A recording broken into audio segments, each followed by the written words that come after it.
Muy buenas noches, licenciada Miriam. Nosotros somos el grupo 6 y vamos a exponer el tema de la deficiencia auditiva. Como primer número tenemos las consideraciones preliminares. La comunicación es la capacidad de transmisión y de recepción de la información de una a otra persona. Los seres humanos transmitimos y recibimos información de distintas maneras por medio de nuestros distintos sistemas, dando lugar a los siguientes tipos de comunicación. La comunicación química, que depende del gusto y del olfato. La comunicación acústica se reproduce a través de las ondas. La comunicación visual involucra el sentido de la vista. La comunicación táctil son las capacidades del sentido del tacto. Los seres humanos nos comunicamos de modo determinado por medio del lenguaje oral, es decir, influye en el contenido del mensaje y que ya está determinado por el tono de volumen, ritmo y las características de la voz. Perderá un importante porcentaje de la información en su intercambio comunicativo. Definición de discapacidad auditiva.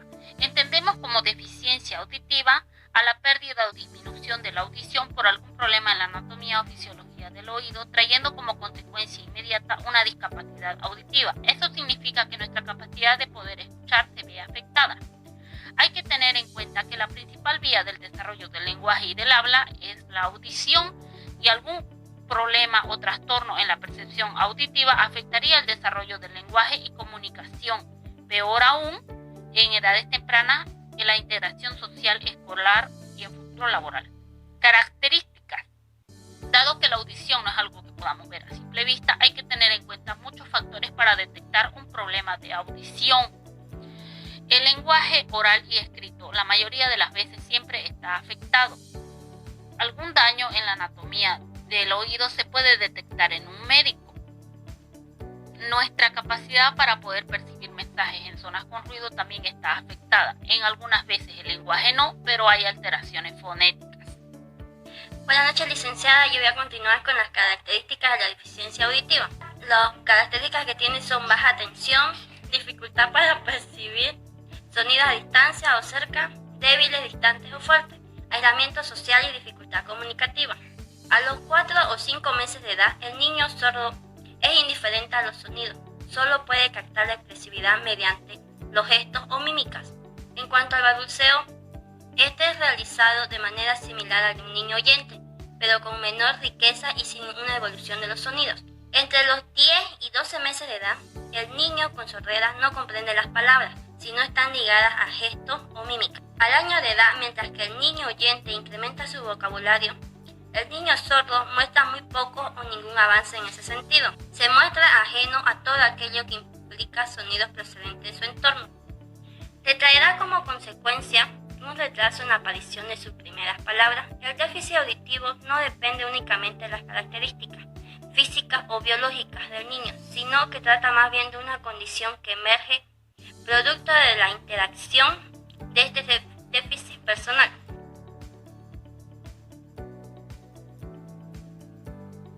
Clasificación. La pérdida de la audición se puede clasificar según los siguientes 4 tipos. Consideramos la variabilidad, denominación del lugar de la lesión, grado de la pérdida o nivel de audición y momento de aparición de la sordera. Según la denominación, tenemos hipoacusia y sordera. Según la localización, tenemos conductiva, neurosensorial y mixta. Según el grado de pérdida auditiva, tenemos ligera, mediana, severa y profunda. Y según el momento de aparición, prelocutiva y proslocutiva. Según la denominación, tenemos hipoacusia.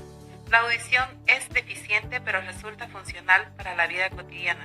Las personas aún pueden utilizar la audición, se les hace difícil, mas no imposible, adquirir, ya que adquieren un lenguaje oral por una vía auditiva, ayudándose mediante una prótesis de audición.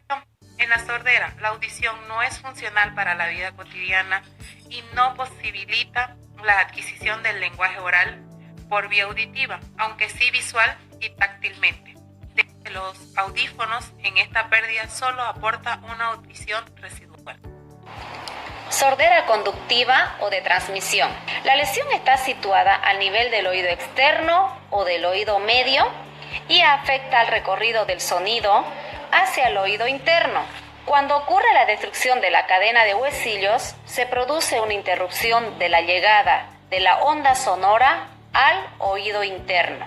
Sonora de percepción o neurosensorial es la lesión que está en el nervio coclear, o sea, la pérdida de la audición es en cantidad y en calidad. La sordera mixta afecta el oído externo, el oído medio y el oído interno, y se debe a las causas que ocasionan los distintos tipos de sordera. Según el momento de la aparición de la sordera, cuando la pérdida ocurre alrededor de los 3 años de edad, la deficiencia será precolutiva. Suele ser mayormente congénita y según el grado de pérdida, lo que se considera es la intensidad a la que el sonido debería ser simplificado para que sea percibido por una persona. Yo continúo según el grado de pérdida. El nivel de 0 a 20 decibeles, la pérdida no es significativa. Perciben el habla y los sonidos sin grandes dificultades. De 21 a 40 decibeles, su pérdida es leve. Escucha y discrimina sonidos a una intensidad moderada.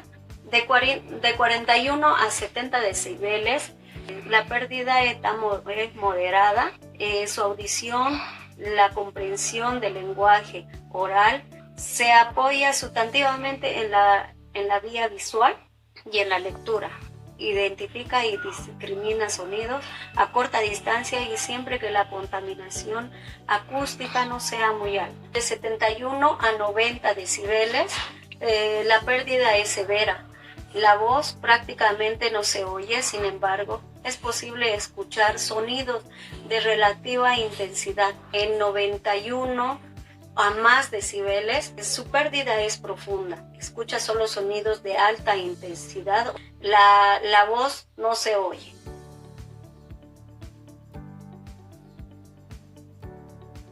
Estrategias educativas.